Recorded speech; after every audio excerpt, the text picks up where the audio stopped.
need to focus on people that are already here. Canada's open door, not so open anymore. We didn't get the balance quite right. Guys, Canada has done it again. They've splashed their immigration by 20% for 2025 to 2027. It now sounds like they're telling you, Baba, day your day. Don't come, else we're not going to welcome you.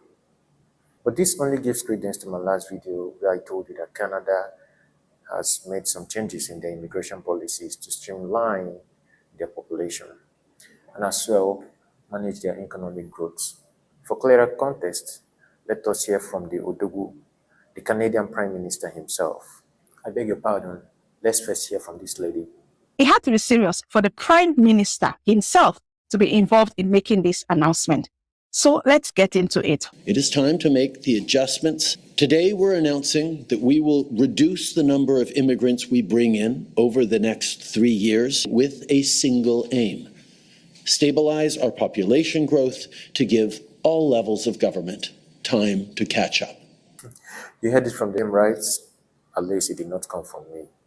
But I'm advising you, if you're looking to travel to Canada, please look elsewhere so as not to limit your chances. In fact, let me give you a small gist. That announcement from the Prime Minister was supposed to drop tomorrow, November 1st. But they were so impatient that they dropped it October 24th. That goes to show what's going on Canada immigration. But don't fret too much. I have a list of countries that, like I promised you yesterday, that have high approval rates. Number 4 is Lithuania, but there is a small jerk to it. If you go for Lithuania Schengen visa, the approval rate is like almost 100%. So when you get there, to change your status may be a bit difficult. I understand that a lot of us don't want to travel to study, or that the study route is quite expensive. But if you have money, Lithuania is not even that expensive. So if you have little money with you, go for Lithuania study route and thank me later. The next country is Luxembourg, the same Luxembourg that Ronaldo scores against a lot. But remember, schools in Luxembourg are not cheap, and most of their courses are not in English. But if you apply for a study visa in Luxembourg, I guarantee you, you're most likely going to get the visa because they're giving visa like, please note this down, that of course we already know that it's wrong to put all our eggs in one basket. So if you're applying for school in Luxembourg, ensure that you are applying for schools, a lot of schools, because after applying for several schools, you might just be admitted in 1 or 2 schools. So expand your chances by applying for too many schools. You just wouldn't know which one will pick you. I mentioned Lithuania, I mentioned Luxembourg. Now, if you don't like any of these 2 countries, target Portugal. If you give Portugal the right documents that they need, you will get a visa approval. So do not just apply and leave it there because Western Proper said visa on Portugal is easy. No, give them the right documents and it will click.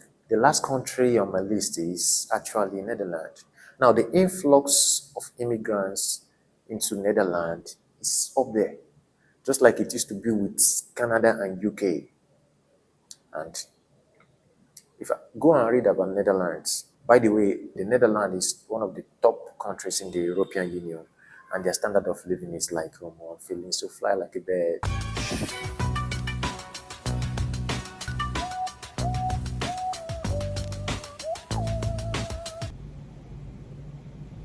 Quick disclaimer, I am not an immigration officer, neither do I have the license to advise anyone based on immigration plans. All I say here are strictly from people's experience and the little information I personally gathered by reading online. So it is important for you to do your own research, but I want to be your favorite go-to person on YouTube each time you want to watch any content on immigration.